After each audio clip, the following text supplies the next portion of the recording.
Hello, welcome to the InNOLEvation Mindset powered by the Jim Moran College of Entrepreneurship. I'm Gabriel Mustaciuolo, today's faculty staff spotlight student host in Dr. McNee's podcast.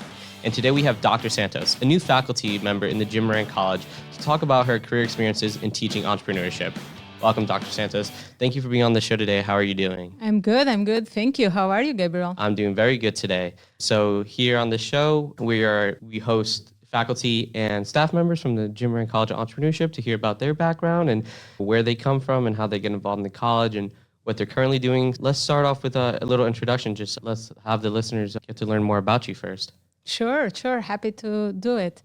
So I am originally from the best European country, and you all might be thinking, oh, which one is that? And it's actually Portugal. So if anyone has any question about it, and if you are thinking about where you're going to head soon for your next European time, choose Portugal. Is a wonderful place.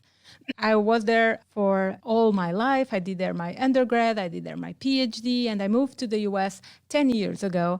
Actually moved here after I finished my PhD in Portugal, and I moved to do my postdoc here. And I came to the other great school, which is UF. I went there. I was very happy to work in the Center for Innovation and Entrepreneurship there, where I worked with top scholars, staff, teachers, faculty, and I had a wonderful experience. And what was supposed to be just a 2-year experience, when I moved here the first time, turned out to be amazing. And I felt that I was learning so much. I felt that my career was building up so much that I chose to be here longer. So after being at UF for 3 years as a postdoc, I moved up north. I moved to the southern part of the state of New Jersey, and I went to Rowan University. And that was my first faculty job there. And I was there for 5 years and a half, had a wonderful experience. It was very good to see how smaller school compared to UF was able to build such an amazing and awarded entrepreneurship program. So after being there for 5 years and a half, have lived many months of cold and snow. I was lucky enough to come back to where I like more to be, in a warmer place. And I joined the JMC in January, and it has been a wonderful 4.5 months.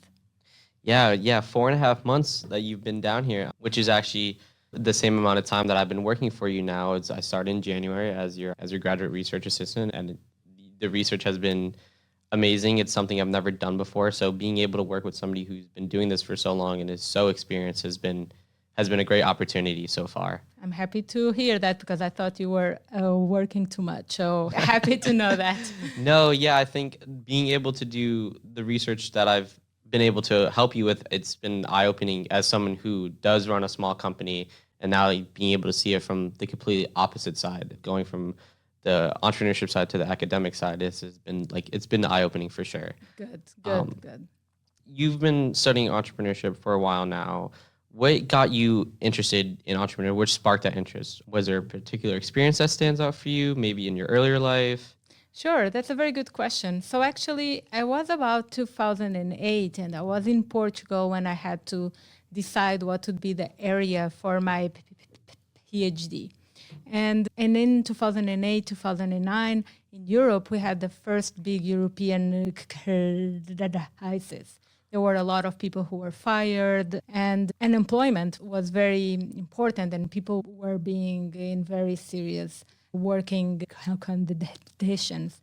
And was at that time that in Europe, and especially in Portugal, that this idea of you can't expect to be hired by someone. You have to have your own job. You have to build your own company. You have to be able to do your own thing became so famous. And I know that for the US, that was a movement that started many years ago, but in Portugal wasn't that common yet.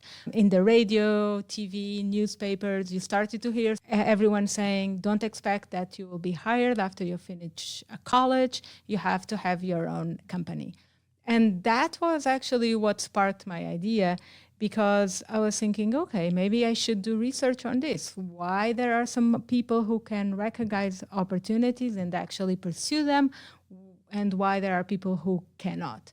So I think was this mix of events that were happening around me that pushed me towards the area and focus of entrepreneurship.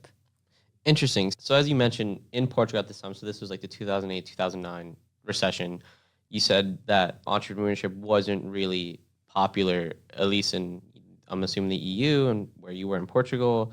So was this like common discussion amongst yourself and your peers, and in the academic setting, was this something that everybody was talking about? Or was it more so just a way of life? Life has changed from this point forward, or was it a big topic of conversation? Yeah, it started to be a big topic of conversation. It started to be a bigger awareness overall that entrepreneurship and having this entrepreneurial mindset, these skills were needed, not only for having your own job, but also for working in a company, right? Someone will hire you more likely if they know that you can come up with solutions for pain points. So this mindset, this awareness became much more valid and recognized widely after that.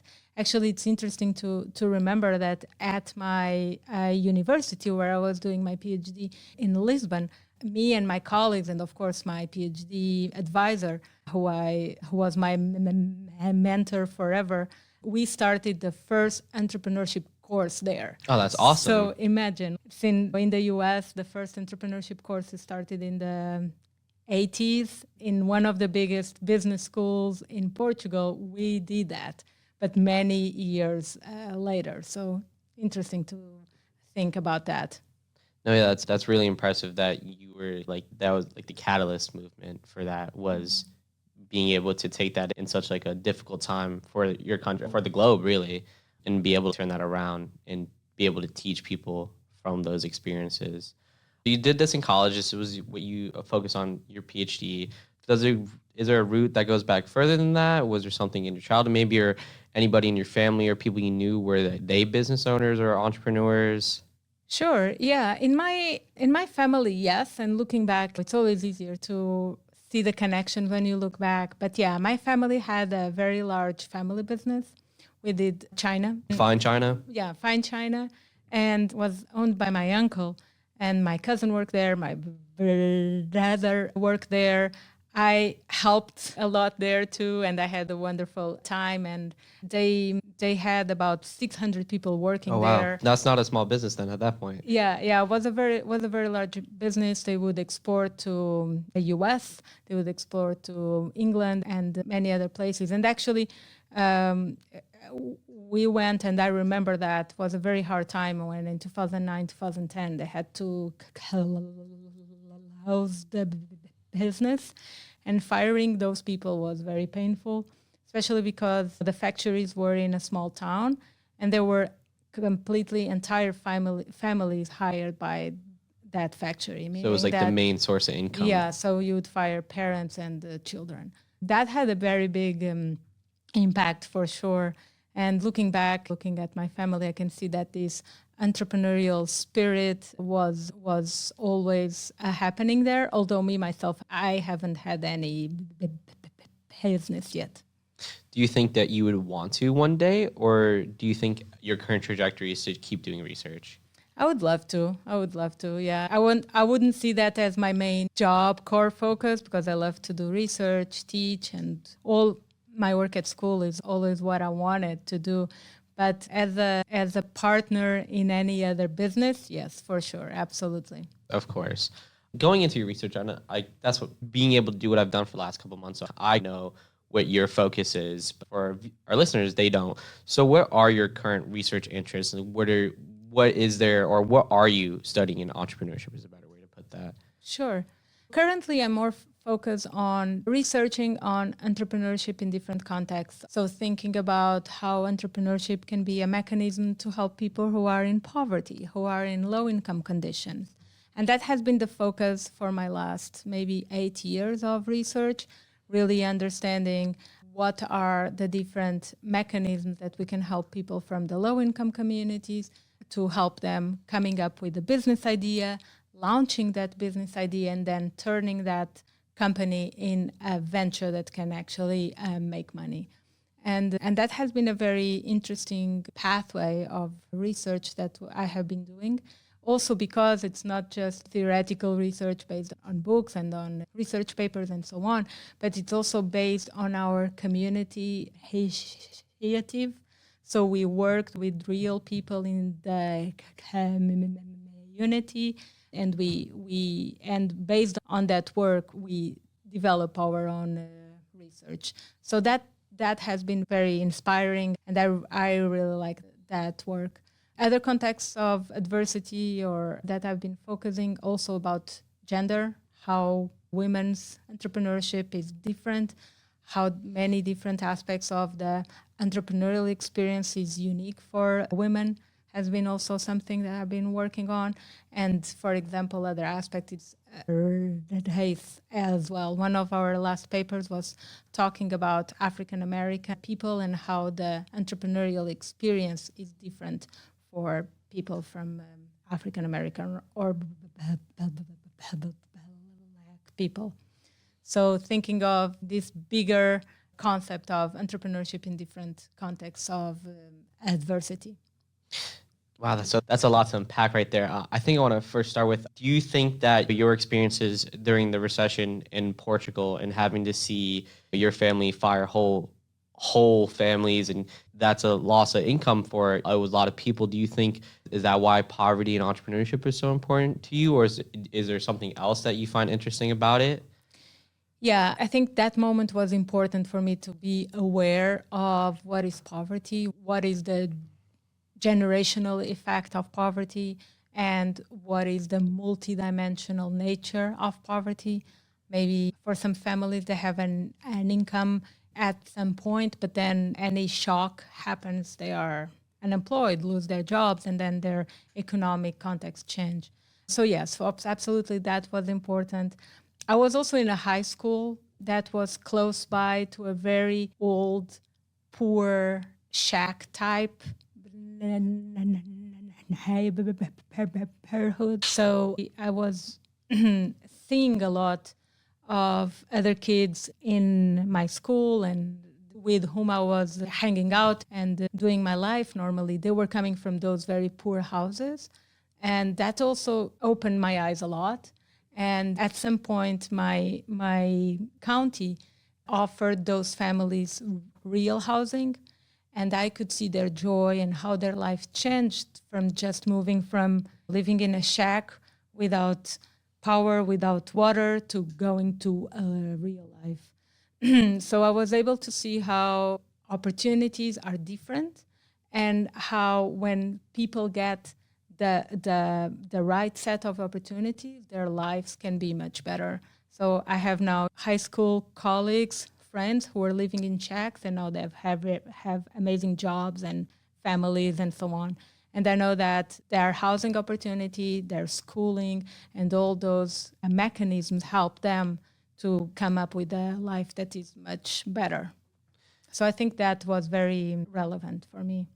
That's really interesting because it's also heartwarming to hear that story, and that's like a little anecdotal part of your life that inspired what you're doing to this very day.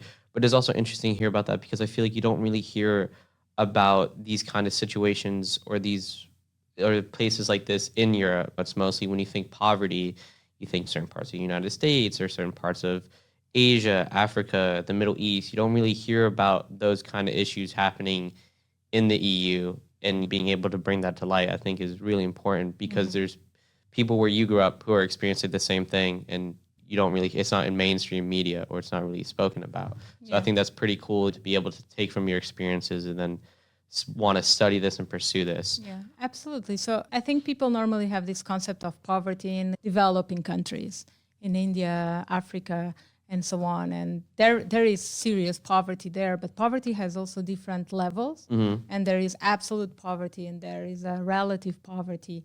And US has a huge number of people who are poor and living in low-income conditions. We can walk outside and see that every day.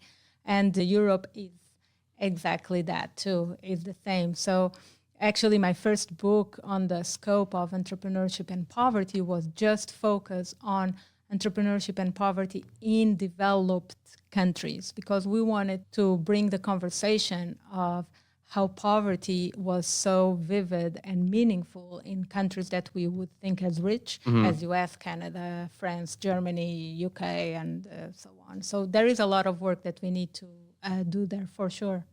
No, of course. And you mentioned this was the last book you're working on, but I know you've written 3 books now. Can you tell us a bit about that and like your process behind that?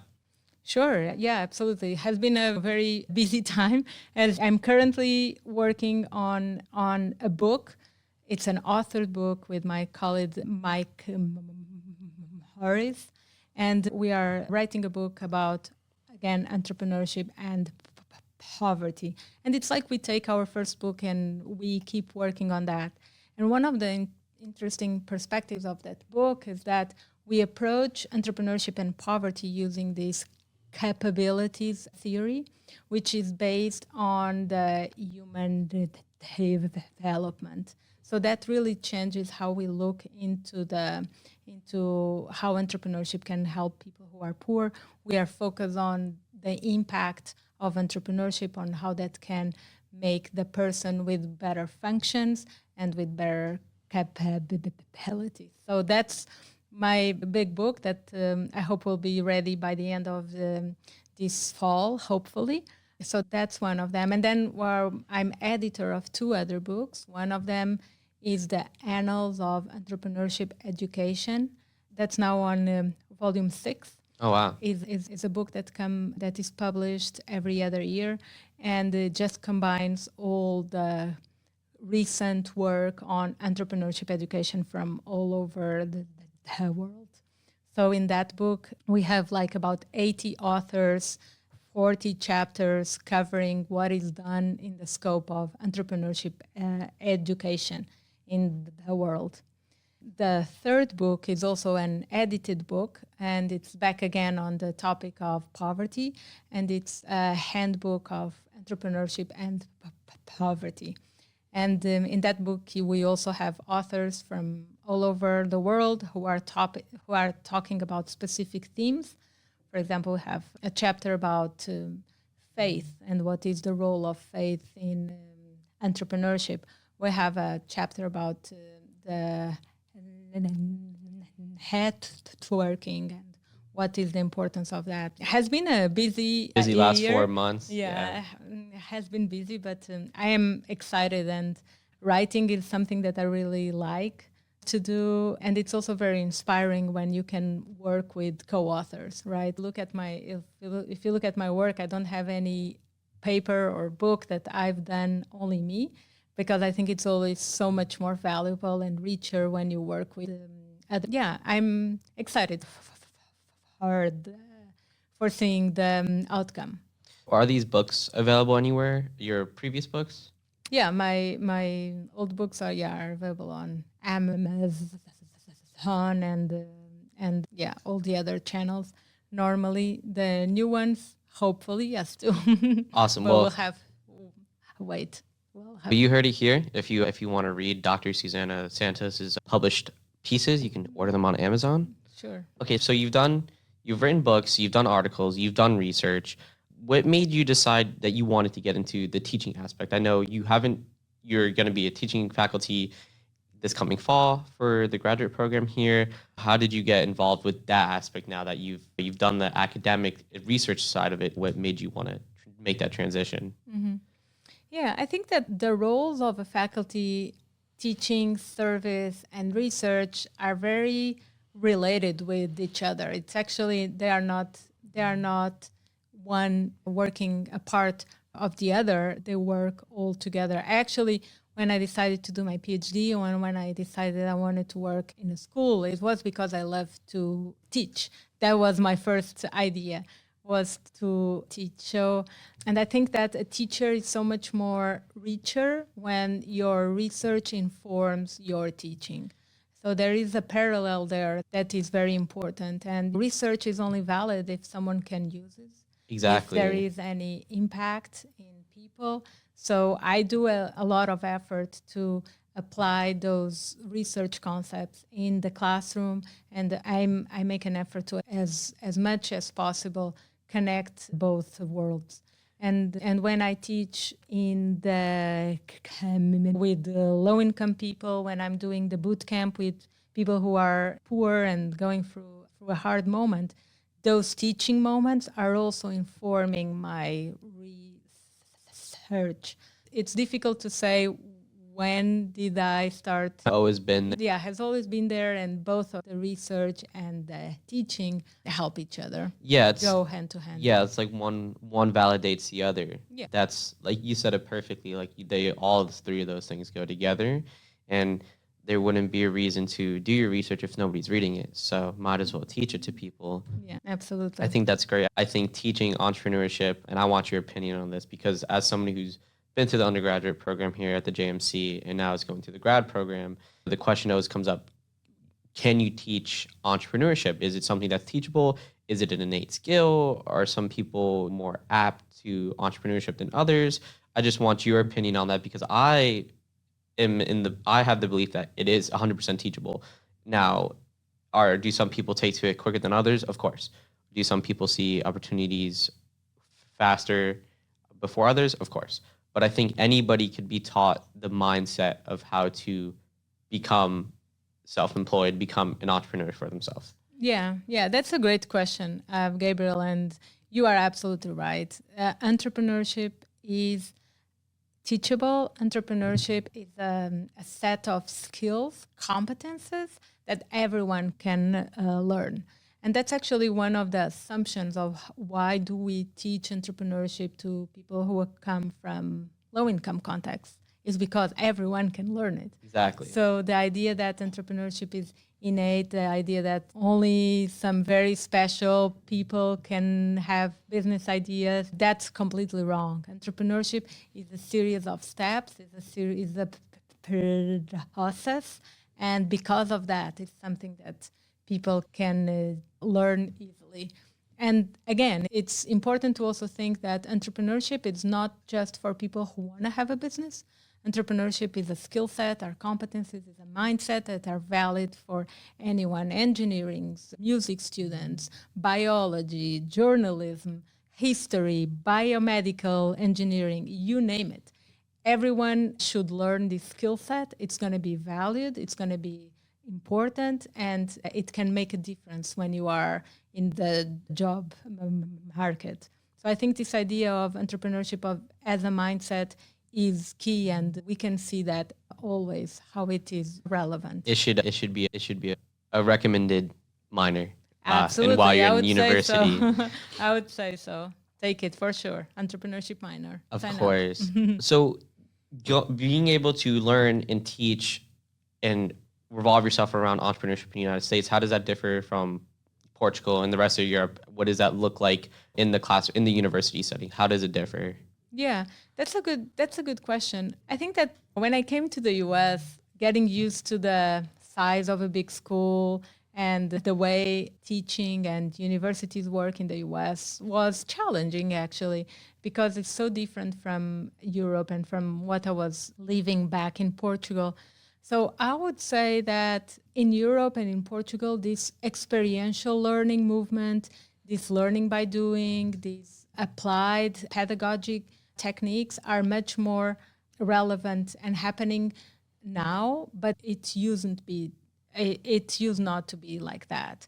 So maybe 10 years ago, 15 years ago, 20 years ago, education in Europe was much more like textbook, lecture style, when all theoretical, when in the US was much more always about learning by doing, experiences, and so on. And going back to the concept of entrepreneurship, and if people can learn, entrepreneurship is a discipline that you cannot learn by reading a book. Exactly. Entrepreneurship is a discipline that you need to learn by doing. So these experiences, this experiential learning, going outside of your building, meeting customers, having an idea, doing it, building it, and then making an effort to sell and have feedback. All of that is real activity. So entrepreneurship can only be taught by doing. So I think that the entrepreneurship education in the US is killing it in many areas, specifically because it's so based on experiences, and I think that's key. And also, I think that Europe and Portugal is now slowly catching up with that. But I think that the culture of this experiential learning movement was much more vivid and old here in the US. I think what you said about learning in the United States, that's correct. As somebody who's been through the program now for 4 years, almost everything we've done in this program has been a hands-on. And it's always been about just getting out there and doing it. There's a lot of great faculty here that encourage that. So I would definitely agree with you on that aspect. So now going into your teaching career and your mentorship, how do you approach it?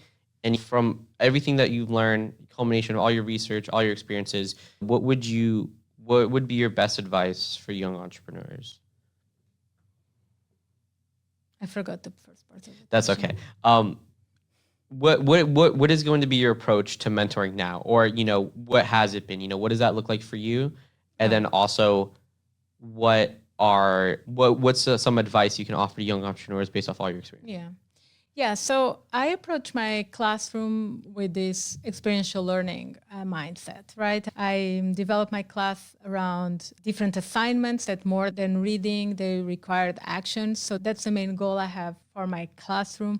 I make an effort to open students' minds, expose them to different contexts, to different stories. For example, me being from Portugal and living so many years in a different country, I always open my class sharing a little bit about me and that, and showing how your experiences shape how much of who you are and what. So I think that I make an effort to use experiential learning in my classroom, challenging students to do and take action. And B, I make an effort to connect my research with my students too. So bring all that research background into the classroom. Going to the second part of the question, what recommendation I would give? That's hard because I don't think I only have one. I might have. You have a plethora of advice. I might have several, but I think students nowadays need to be aware that entrepreneurship is everywhere, and it's not feasible to go after that unicorn of Uber, Lyft, Tesla, Airbnb, and all of that. Those type of companies are actually the exception. They are the unicorns. They are the 1-2% of companies. They are even a lower percentage. They are completely almost like a random event that's going to happen. Most of the ventures, most of the entrepreneurs are what we call the lifestyle or the manageable those ventures, and that's where they should be focusing on. And that idea of Elon Musk as the model of a successful entrepreneur, I think we should look more into the small business owners that we have in our town, everyone that is around you and who has their businesses. Those are our heroes, and those should be the ones that you should look into. So I think that for anyone who is out there and looking to have a business, open more your opportunity horizon to look into more the businesses that are around you, and don't be so much biased by those unicorns that are so rare. I love those answers. I think what you said about the teaching is great. Being open and getting students to explore new topics and ideas is always great. I think if it wasn't for some of the professors I had, especially in undergrad, there wouldn't be a lot of things I'm doing now, or just thinking about things differently. And I think a lot of people do focus on the 0.1%, 0.001% of companies that do well, and they're all over mainstream media. And those are the companies that people, like you said, that's what a model of success is, when there's people who are successful in your neighborhood, in your town, in your city. And I think you're right. I think those people should be the people that, if you're looking to start something, you go to those people for advice. Absolutely. You don't idolize people that it's happenstance that they got to where they are. And of course, it's hard work. I don't think there's going to be people in your neighborhood who are going to be the next Elon Musk, but you never know. You never know. Yeah, you never know. Just to wrap it up, I have one last question. If you could go back to your 20-something-year-old self, what would you tell yourself? What would be the advice, knowing all the information you have now? Is there anything you would go back and impart your knowledge?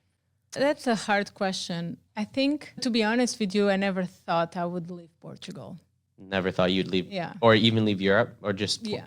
Portugal Yeah, itself. I'm very attached to my family. We have a huge family. I'm the youngest. I was announced with 8 years old.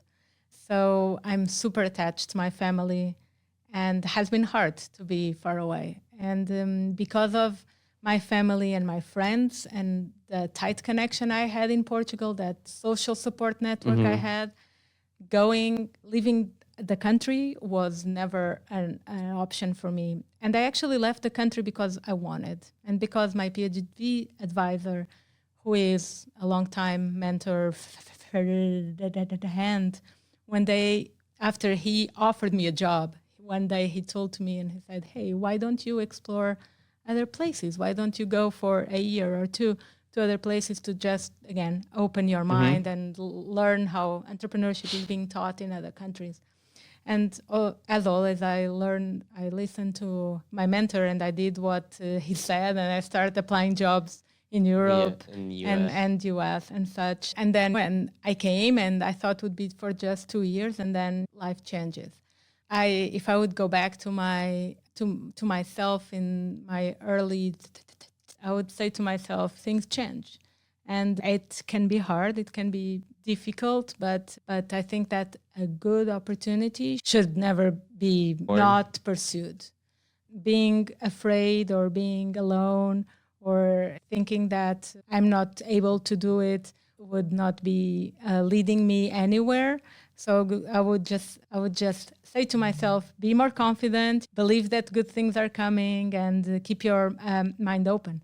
And I think that aligns also a lot with my research and with my teaching, right? Being confident, being aware of the opportunities that are around you, scoping the environment, and having your open mind to change that is always happening. I think that's a pattern that we see still.